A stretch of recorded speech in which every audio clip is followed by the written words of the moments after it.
आपण आलो आहोत सुलकाना येथे। सुलकाना म्हणजे काय तर दिल्ली टू पानिपत या रस्त्यावर समालखा नावाचे स्टेशन आहे। तिथून 7, 8, 10 किलोमीटरच्या अंतरावरती हे सुलकाना धामचं ठिकाण आहे। हे काय आहे तुम्हाला सगळ्यांना खाटू श्याम माहिती आहे। खाटू श्यामसाठी तुम्ही दर्शनासाठी राजस्थानला जातात, जयपूर जवळ रिंगस येथे खाटू श्यामच्या मंदिराकडे जातात।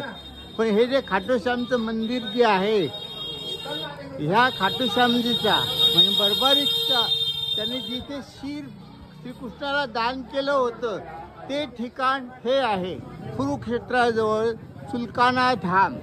तुम्हाला माहिती आहे की महाभारत युद्धामध्ये श्रीकृष्णाने त्यांना मागितलं होतं बर्बरीकला, काय मागितलं होतं शीषदान।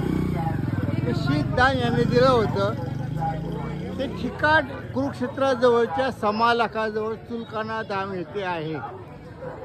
याचे दर्शन घेतल्याशिवाय खाटू श्यामचे दर्शन पूर्ण होत नाही असे म्हणतात। हे तुम्ही खाटू श्यामला जर 3 वेळा 4 वेळा जाऊन आला असलात आणि जर तुम्ही सुलकाना धामला आला नाहीत तर तुमचं ते व्यर्थ आहे असे मान्यता आहे।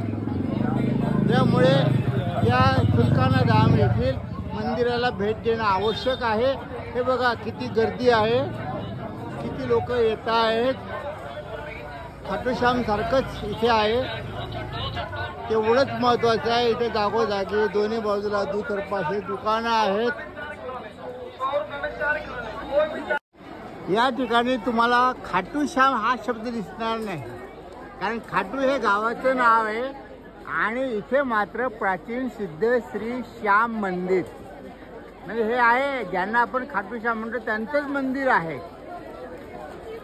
बघा इथे हे गेट नंबर 1 वरतीच दिलेले स्पष्ट जर तुम्हाला झूम करून दाखवलं तर हे बर्बरीक जी यांनी आपलं शीर कृष्णांना दान केलं होतं असा देखावा आहे। प्रवेशद्वारावरतीच गेट नंबर 1 वरती हे बघा अतिशय प्रेक्षणीय आणि धार्मिक स्थळ आहे। इथे आपण पाहू शकतो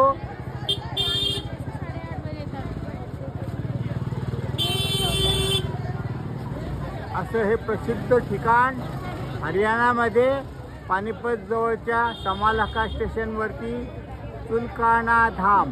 महाभारतात घडले त्यानुसार भगवान कृष्णांनी जेव्हा पाहिले की बर्बरीक आलेले आहेत आणि बर्बरीक हे संपूर्ण युद्ध 2 दिवसात किंवा 1 दिवसात संपू शकतात तेव्हा त्यांनी बर्बरिकांना शिष्य दान मागितले। बर्बरिकांची परीक्षा घेण्यासाठी त्यांनी बर्बरिकांना सांगितले की या झाडावरती तुम्ही बाण मार। बर्बरिकांनी झाडावरती बाण मारल्यावरती प्रत्येक पानाला छिद्र पडले होते। त्यांचा हा पराक्रम पाहूनच कृष्णाने त्यांना शिष्य दान मागितले। त्यांनी शिष्य दान मागितले आणि त्यांनी शिष्य दान दिले ते हे ठिकाण। आणि यावेळेस त्यांना कृष्णाने श्याम हे नाव दिलं। हे बघा हा तो वृक्ष,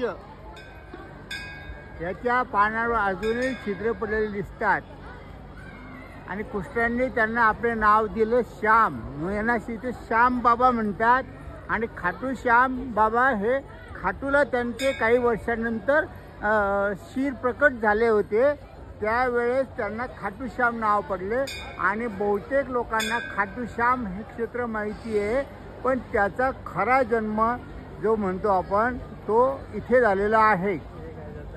कुरुक्षेत्राच्या युद्धामध्ये या झाडाची त्यांनी परीक्षा घेतली होती आणि ते झाड अजूनही आहे आणि त्या झाडाच्या पानांवरती अजूनही छिद्र पडलेले आहे असं ते ठिकाण। मग या ठिकाणी कृष्णाने त्यांना आपले नाव दिले आणि सांगितले की तू हारे का सहारा म्हणून राहशील आणि कलियुगात तुझे खरे काम होईल। हे बघा इथे लोकांनी भक्तिभावाने धागे बांधलेले आहेत।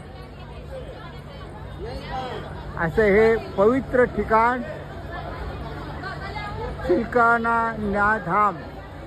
सुलकाना धाम या मंदिराचा जीर्णोद्धार इतक्यात जर म्हटलं तर 1984 साली नंतर 2000 साली असा केला होता। वेगवेगळे दानवीर दानशूर इथे मोठा परिसर आहे। इथे रूम्स आहेत, राहण्याची व्यवस्था आहे।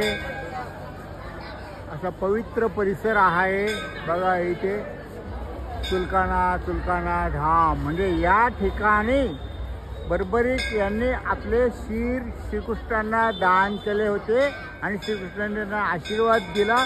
त्यानंतर काही वर्षांनी ते खाटू येथे प्रकट झाले व त्यांचे भव्य मंदिर खाटूश्याम या नावाने तिथे बांधलेले आहे.